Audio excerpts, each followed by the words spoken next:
সরল বিশ্বাসে পীরের মাজারে দান করছেন সাধারণ মানুষ ও ভক্তরা। তবে দানের অর্থ আজ পরিণত হয়েছে বাণিজ্যের হাতিয়ারে। ধর্মীয় অনুভূতি, ভক্ত আশেকানদের বিশ্বাস, আল্লাহ ও তার অলির প্রতি ভালোবাসা থেকে আসা দানের কোটি কোটি টাকার হিসাব উধাও হয়ে যাচ্ছে একটি প্রভাবশালী সিন্ডিকেটের পকেটে। মাজারের উন্নয়ন, অসহায়দের সাহায্য কিংবা ধর্মীয় কর্মকাণ্ডে ব্যয় হওয়ার কথা যেসব অর্থ, তার অধিকাংশই যাচ্ছে লুটপাটের খপ্পরে। ধর্মের আড়ালে চলা এই দানবাক্স বাণিজ্য আসলে বিশ্বাসের সঙ্গে নির্মম প্রতারণা। দেশের বিভিন্ন প্রান্তে ছড়িয়ে থাকা দানবাক্সের সংখ্যা অফিসিয়াল হিসেব অনুযায়ী ৪৪,০০০। তবে বাস্তবে এটি আরও কয়েক গুণ বেশি। প্রতিদিন লাখো ভক্তের দান জমা হয় এই বাক্সগুলোতে, যার বড় অংশই চলে যায় সিন্ডিকেটের পকেটে। এই বাক্সগুলো সোহাগ খুললে আছে নিজে ব্যক্তিগতভাবে খায়, এরা অফিস জানে না। অনুমান করি ১,০০০-এর মতো হইবে। বন্টন করার জন্য দরবার কর্তৃপক্ষ তাড়িয়ে দিছে, সেই দরবারের হর্তাকর্তা সবকিছুই সোহাগের বন্টন করে দিতে বলছে। সোহাগ আমার কাছ থেকে টাকা খাইয়া আমার আদায়কারী পদ দেবে এবং আমার বাবার সম্পত্তি আমার বন্টন করে দেবে। সে সঠিকভাবে বন্টন করে দেয় না, টাকা আমার কাছ থেকে ৩০,০০০ খাইছে এই সোহাগ। প্রতি বছর মাহফিলকে কেন্দ্র করেও চলে কোটি টাকার খেলা। স্টল ভাড়া, দানকৃত গরু ছাগল, মূল্যবান সামগ্রী সবকিছু হাত ঘুরে যায় সিন্ডিকেটের পকেটে। আর এর কোনো হিসেব অফিসে নেই। সিন্ডিকেটের বিরুদ্ধে মুখ খোলা মানে সরাসরি বিপদ। অভিযোগ রয়েছে, যারা প্রতিবাদ করেছেন তাদের বিভিন্ন ধরনের হুমকি দেওয়া হয়েছে। মাহফিলের সময় বিভিন্ন দানকৃত মালামাল, যেমন গরু ছাগল হাঁস মুরগি, এইগুলো ওরা চুরি করে নিয়ে যায়, বিভিন্নভাবে অসৎভাবে বিক্রি করে। দেখানো হয় ডাকে, যেমন ২০২২ সালে ২২২টি ছাগল অবশিষ্ট ছিল, সেইখান থেকে ডাক হয়েছে ১৮৫০ টাকা পার পিস। সেইখান থেকে ১৫টা ছাগল ওরা চুরি করছে। পরে ওই যে ডাকদাতা তাকে বলছে তুমি এখন ১৮০০ টাকা নিবা, বলছে না আমি এখন ১৮০০ টাকা নিব না। পরবর্তীতে ওই ছাগল বিক্রি হচ্ছে ১৫০০ টাকা পার পিস, কিন্তু ৩৫০ টাকা লসে তখন বিক্রি হয়েছে।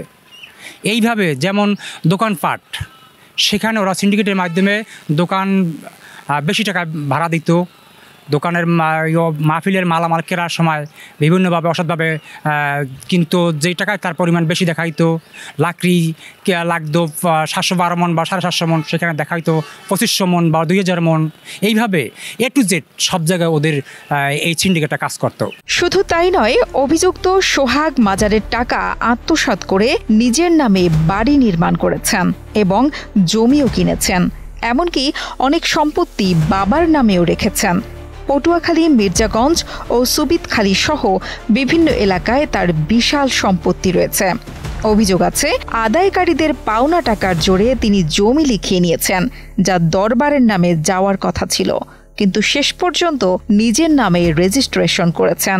মরহুম হযরত ইয়ারউদ্দিন খলিফা রাহমাতুল্লাহ মাজার রক্ষার্থের জন্য আমার চাচাতো ভাই হারুন, তার কানের সমস্যা, হ্যাঁ কথা বলে যদি কই একটা শুনি আর একটা। সোহাগ আবার সে আমাকে স্টেটের হিসাব রক্ষক, সে তার কাছ থেকে টাকা দেওয়ার কথা কই 14% জায়গা আট করা সে লেখে এনেছে। সে টাকা অফিসে জমা দেয় নাই এবং তার কাছে নোটিশ দিয়েছে ১৬ লক্ষ টাকার। এখন ওই সোহাগ মল্লিক সে ১৬ লক্ষ টাকা আত্মসাৎ দিয়া ওর কাছ থেকে ৮ করা জায়গা লিখে লয়ে গেছে। বসুন্ধরা ডায়াপেন্ট এখন আরো উন্নত। এই হট এয়ার থ্রো টপশিট দ্রুত শোষণ করে সোনামণিকে দেয় কোমল অনুভূতি। সোহাগ মল্লিকের বিরুদ্ধে শুধু অর্থ নয়, রয়েছে একাধিক নারী কেলেঙ্কারির অভিযোগ। স্থানীয়রা তাকে লেডি কিলার সোহাগ নামে চেনে। প্রেমের ফাঁদে ফেলে বিয়ের প্রলোভন দেখিয়ে এমনকি ভুয়া কাজী সাজিয়ে বিয়ে পর্যন্ত করেছেন তিনি। সম্পর্কে থাকা একাধিক নারীর বাড়িতে তিনি দানকৃত মাজারের গরু, ছাগল এবং মূল্যবান সামগ্রী পাঠাতেন। তার প্রতারণার কৌশলে ভেঙে গেছে একাধিক নারীর সংসার। কারো সঙ্গে গড়েছেন অবৈধ সম্পর্ক, আবার কাউকে বাধ্য করেছেন গর্ভপাত করাতে। আমার বাচ্চা বলতেছে যে ওই বাচ্চা কনসেপ্ট করে 2 মাসের, আমি ওর ফোনে জানাই, জানানোর পরেও আমার বাসায় যায়। পরের দিন ঔষধ নিয়ে বাসায় যাই আমার বলে যে তুমি যদি বাচ্চা রাখো তাহলে আমি কিভাবে নেব, তোমারে নেব না বাচ্চা নেব, আমি এত টাকা কোথায় পাবো বা কিভাবে কি করব। পরে ওই বাচ্চা ওষুধ খেয়ে আমার নষ্ট করে ফেলায়। তখন আমি অনেক করি ওর সাথে যে আমার কাবিনের কাগজ দিতেছো না, আমার ওই হাজবেন্ডের ডিভোর্স দেওয়া হইছো, এখন আমার বাচ্চা নষ্ট করছো, কারো কাছে বলতে দিতেছো না, আমারে বারবার বাধা দিয়ে রাখতেছো।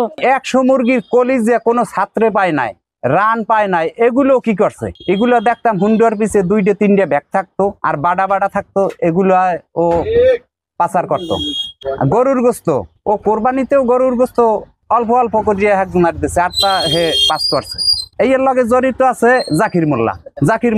এই যে বেশি ব্যাগ রাসেল এই মানে জাকির মোল্লা। সালমার মতো আরও অনেক ভুক্তভোগী নারী রয়েছেন, কিন্তু পরিবারের কারণে অনেকেই ক্যামেরার সামনে মুখ খোলেননি। গলাচিপার আরেক আদায়কারী হেলাল মাতবরের স্ত্রী সুমি জানিয়েছেন, স্বামীর মৃত্যুর পর তার বাক্সগুলো ফিরে পেতে মাজার কমিটির শরণাপন্ন হওয়ার পর তাকে সোহাগের সঙ্গে পরামর্শ করতে বলা হয়েছিল। পরে সোহাগ তাকে নানাভাবে ব্যবহার করেছেন, এমনকি শারীরিক সম্পর্কও করেছেন, কিন্তু এখনো কোনো দান বাক্স পাননি। শেষ পর্যন্ত তিনি আদালতের শরণাপন্ন হয়েছেন। আবার খাটের উপরে সবাই বলে মানে বাজেভাবে আমার গায়ে হাত দিয়েছে, বুঝছেন, আমার শরীরের বিভিন্ন অঙ্গে আমার এরকম হাত দিয়েছে। তারপর আমার মায়ে এসে বলে এটা কেমন কথা, এগুলো কি? এবার আমার মায়েদের আবার ভাই আমার মায়ের রাগারাগি করছে, রাগারাগি করার পর এবার আমি কেমন সাহস তো কম না, এই জায়গায় চললে আমার মায়ের রাগারাগি করার পর ও বাসা থেকে নামিয়ে করছে। সার্বিক বিষয়ে অভিযুক্ত সোহাগের সঙ্গে যোগাযোগের চেষ্টা ব্যর্থ হওয়ায় তার মোবাইল ফোনে যোগাযোগ করা হলে সেটিও বন্ধ পাওয়া যায়। তবে গত 7 আগস্ট পটুয়াখালী জেলা প্রেস ক্লাবে তার আয়োজিত এক সংবাদ সম্মেলনে তিনি লিখিত বক্তব্য পাঠ করেন। এ সময় তাকে প্রশ্ন করা হলে উত্তর এড়িয়ে যান তিনি। এই সমস্ত বিষয় সব মিথ্যা, আর এই সমস্ত যদি কোনো থাকে তাহলে অফিস কর্তৃপক্ষ আছে, তারা অবশ্যই আমার বিরুদ্ধে ব্যবস্থা নেবে। মাজারের দান বাক্স বাণিজ্যকে ঘিরে ইতোমধ্যে শুরু হয়েছে অভিযোগের ঝড়। নানা অপকর্মের অভিযোগে চাপে পড়েছেন সোহাগ ও তার সিন্ডিকেট। এ বিষয়ে মাজার ব্যবস্থাপনা কমিটির সাধারণ সম্পাদক শহীদ মল্লিক জানান, সোহাগকে সাময়িকভাবে বরখাস্ত করা হয়েছে এবং অভিযোগের সত্যতা প্রমাণিত হলে তাকে স্থায়ীভাবে বহিষ্কার করা হবে। সোহাগের বিষয়টা যেহেতু বিভিন্ন মিডিয়ায় আসছে, প্রিন্ট মিডিয়া, ইলেকট্রনিক মিডিয়া, তার ফেসবুক, অনলাইনে ভাবে প্রচার হইতেছিল, ওইটা দেখে মাজার কমিটি তাৎক্ষণিক যে এটা আসলে একটা খারাপ অবস্থা, মানুষ এটা খারাপ ভাবে নিচ্ছে, ওই নিউজগুলোর উপর ভিত্তি করে তাকে সাময়িক বরখাস্ত করা হয়েছে এবং পাশাপাশি কমিটির পক্ষ থেকে একটা তদন্ত টিম গঠন করা হয়েছে। এই ঘটনাটা সত্যতা কতটুকু, ওই কমিটির কার্যক্রম চলমান, ওখানে যদি সে আমরা প্রমাণ পাই, অবশ্যই তার বিরুদ্ধে পার্মানেন্ট বাতিল দেওয়াটা সিদ্ধান্ত নেওয়া। ভক্তদের বিশ্বাস, দানের পয়সা দিয়ে কারো শিক্ষা, চিকিৎসা বা মাজার রক্ষণাবেক্ষণ হওয়ার কথা, অথচ সেই টাকা চলে যাচ্ছে একটি সিন্ডিকেটের হাতে। কোটি টাকার এই বাণিজ্যের প্রশ্ন রইল, কখন ভাঙবে সোহাগ সিন্ডিকেটের দান বাক্সের সাম্রাজ্য? গোপাল হালদারের পাঠানো তথ্য ও ভিডিও চিত্রে ডেস্ক রিপোর্ট, কালের কণ্ঠ।